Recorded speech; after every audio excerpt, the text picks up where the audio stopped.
All right, welcome. We're diving into video 19, and this one is all about the physiological nuts and bolts of vestibular rehab. When the vestibular system takes a hit, recovery isn't some passive thing where you just wait for it to heal. No, it's a really active process. The central nervous system has to get in there and totally relearn and recalibrate everything under a new set of rules. And that brings us to a really critical question we all need to ask ourselves as clinicians. Are our rehab plans truly based on physiology? Or are we just falling back on the same old list of exercises out of habit? The goal here is to get beyond just what we've always done and start prescribing treatments based on the specific mechanism of recovery we're trying to target. Okay, so let's get into it. The best way to think about this active recovery process is through what I call the rehabilitation triangle. It's built on three distinct and totally targetable mechanisms. First up, we have adaptation, which is all about recalibrating the body's reflexes.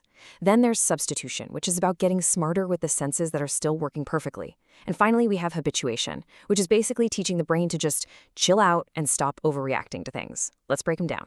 So let's kick things off with the two mechanisms that are really focused on restoring stability. Adaptation, which is all about recalibrating what's left of the vestibular system, and substitution, which is about beefing up the other systems to pick up the slack.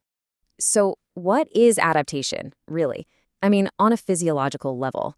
Well, it's the brain actively recalibrating the vestibulo-ocular reflex, the VOR. And notice that term on the slide, cerebellar learning. That's the key.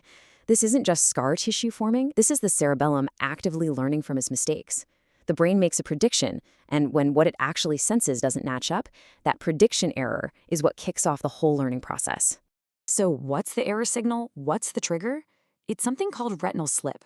You can think of this as the teaching signal for the brain. See, when your gaze is perfectly stable while your head is moving, there's no slip. But if your VOR is off, the image you're looking at will literally slip across your retina. That little slip is the error message that goes straight to the cerebellum saying, hey, that wasn't right, fix it for next time. And this whole thing follows a really clear pathway. First, the head moves and, oops, that creates the retinal slip error. Second, the cerebellum, our little error detection machine, picks it up. And third, the cerebellum tweaks the VOR gain to make sure that error is smaller or gone completely the next time around. It's this beautiful little loop where a controlled error leads to a lasting correction. And this brings us to the absolute fundamental logic of our exercises.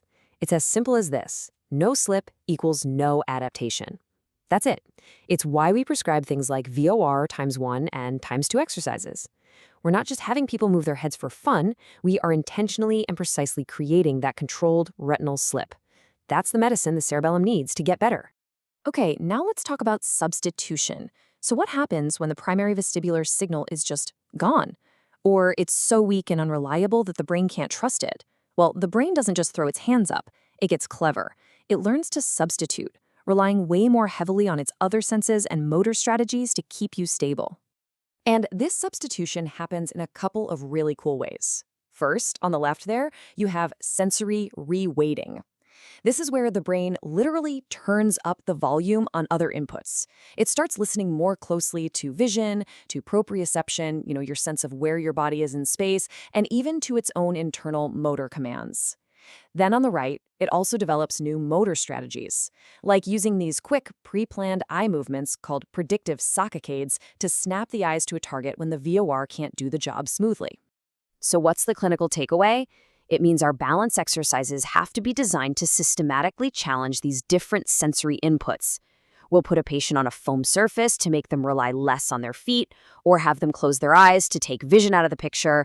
By doing this, we're literally forcing the brain to practice and master this art of sensory reweighting on demand.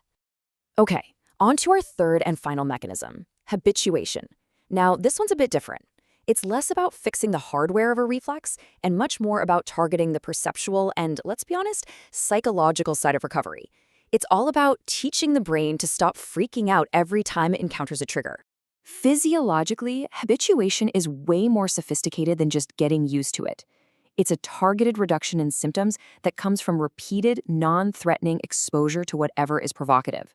What's really happening here is the brain is recalibrating how important or salient it thinks that trigger is. It slowly learns, oh, that feeling isn't actually dangerous. And over time, it dials down the internal alarm system.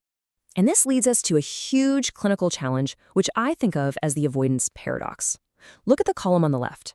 When a patient avoids a triggering motion, they're basically confirming the brain's worst fear, that the motion is a threat. This keeps the alarm bells ringing at full volume, it reinforces hypervigilance, and the symptoms either stay the same or get worse. But now look at the right. With graded exposure, we methodically teach the brain that the motion is predictable and safe. And that is the only way to recalibrate the system and actually reduce the symptoms. So to make habituation therapy actually work, we have to dodge 3 major pitfalls. The first is that huge one, over-avoidance, which we know is just fuel for the fire. The second is underexposure. Doing exercises that are too gentle or not doing them often enough just won't provide a strong enough signal to drive change. And third, you have to watch out for a stimulus mismatch. The therapy has to closely mimic the real-world trigger, because habituation is super specific. It doesn't generalize very well. So, the million-dollar question, how do we put this all together in the clinic? We need a clear framework. We need a way to look at a patient and decide which tool to pull out of the toolbox for their specific physiological problem. This is how we level up from just giving out exercise sheets to writing truly mechanism-based prescriptions. And this table right here is pretty much your cheat sheet. It gives you that at-a-glance framework. If your patient's #1 problem is a VOR gain deficit, you know you need to target cerebellar plasticity with adaptation exercises. If they've got a significant vestibular loss and are struggling to integrate their senses, you're going to target sensory reweighting with substitution. And if the biggest complaint is motion sensitivity, visual vertigo, and a pattern of avoidance, your target is that prediction error salience, and your tool is habituation. So let's boil this all down to the 3 core principles. 1, adaptation absolutely requires a controlled error signal, like retinal slip. No error, no change. 2, substitution requires you to challenge multiple sensory systems. You have to force the brain to practice reweighting. And 3, habituation requires careful, graded exposure to turn down the brain's alarm system. And you always have to remember that avoidance is the enemy of progress. So, we've just laid out the physiological playbook for recovery.